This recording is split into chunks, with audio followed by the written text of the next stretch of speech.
राजस्थान की चौथी विधानसभा का समय सन 1967 से लेकर 1972 ईस्वी तक रहा। इसके लिए संपूर्ण जानकारी लेने से पहले यह बता देना चाहूँगा कि अगर आप इस चैनल को सब्सक्राइब नहीं किया है तो एक बार इसे सब्सक्राइब जरूर कर लें, साथ ही बेल आइकन को भी प्रेस कर लें ताकि इस यूट्यूब चैनल से आने वाले सभी नोटिफिकेशन सबसे पहले आप तक पहुँच सके। नमस्कार दोस्तों, मैं हूं आपका दोस्त विपुल जोरासिया और आप देख रहे हैं व्याख्यान चैनल पर राजस्थान विधानसभा की संपूर्ण डॉक्यूमेंट्री में भाग 4, जिसका नाम है राजस्थान विधानसभा। आपको बता दें कि दूसरी विधानसभा सत्र के लिए विधानसभा क्षेत्रों का विस्तार करके 160 विधानसभा सीटों से बढ़ाकर 176 सीटें कर दी गई थी, लेकिन चौथी विधानसभा चुनावों के लिए एक बार फिर परिसीमन करके सीटों की संख्या में बढ़ोतरी की जाती है, जो अब 8 सीटें बढ़ाकर कुल 184 सीटें कर दी गई। अब आपको बता दें कि चौथी विधानसभा सत्र के लिए 184 सीटों पर चुनाव हुए और इन चुनाव का परिणाम इस प्रकार रहा। चुनाव में कांग्रेस पार्टी को 89 सीटें मिली, स्वतंत्र पार्टी को 49 सीटें मिली, भारतीय जनसंघ पार्टी को 22, संयुक्त समाजवादी दल को 8 और शेष या अन्य निर्दलीय प्रत्याशियों को 16 सीटों के साथ विजयी घोषित किया गया।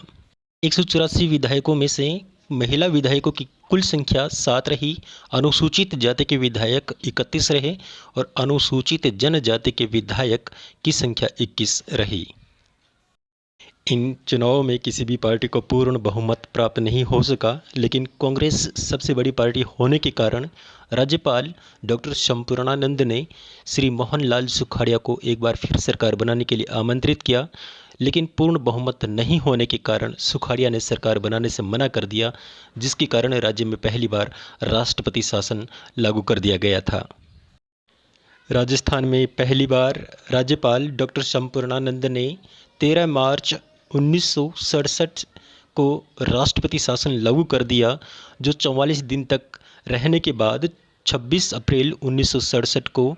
यह अराष्ट्रपति शासन समाप्त कर दिया गया था। और इसी राष्ट्रपति शासन के दौरान नए राज्यपाल के तौर पर सरदार हुकुम सिंह जी ने 16 अप्रैल 1967 को कार्यभार संभाला और यह राष्ट्रपति शासन 44 दिन रहने के पश्चात इन्होंने नई सरकार के लिए आमंत्रित किया। श्री मोहनलाल सुखाड़िया जी ने कुछ विपक्षी विधायकों के सहयोग से और निर्दलीय विधायकों के सहयोग से सरकार बनाने का निश्चय किया, जिसकी संख्या बहुमत के लिए 103 सदस्य होने के कारण मुख्यमंत्री पद पर शपथ लेकर एक बार फिर मुख्यमंत्री बनते हैं। श्री सुखाड़िया जी के बारे में कहा जा सकता है कि इन्होंने लगातार चौथी बार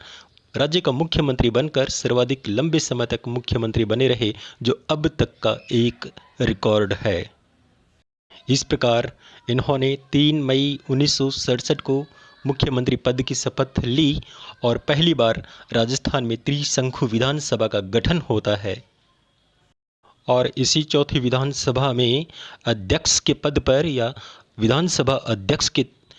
पद पर श्री निरंजन नाथ आचार्य को बनाया जाता है और साथ ही उपाध्यक्ष के पद पर श्री पूनमचंद बिश्नोई को बनाया जाता है।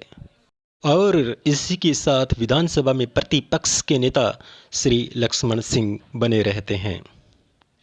एक बात और बता दें जो महत्वपूर्ण बनती है कि इस विधानसभा में 22 अक्टूबर 1967 को पहली बार राज्य मंत्री और संसदीय सचिव के पद की व्यवस्था की गई।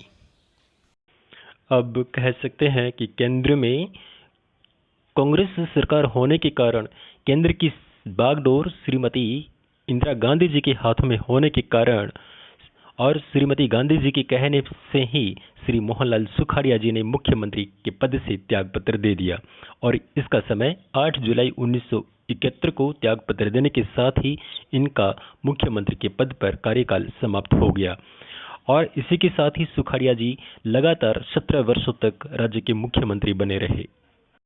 श्री सुखाड़िया जी के त्यागपत्र के साथ ही श्री बरकतुल्ला खां ने 9 जुलाई 1971 को नए मुख्यमंत्री पद के रूप में शपथ ली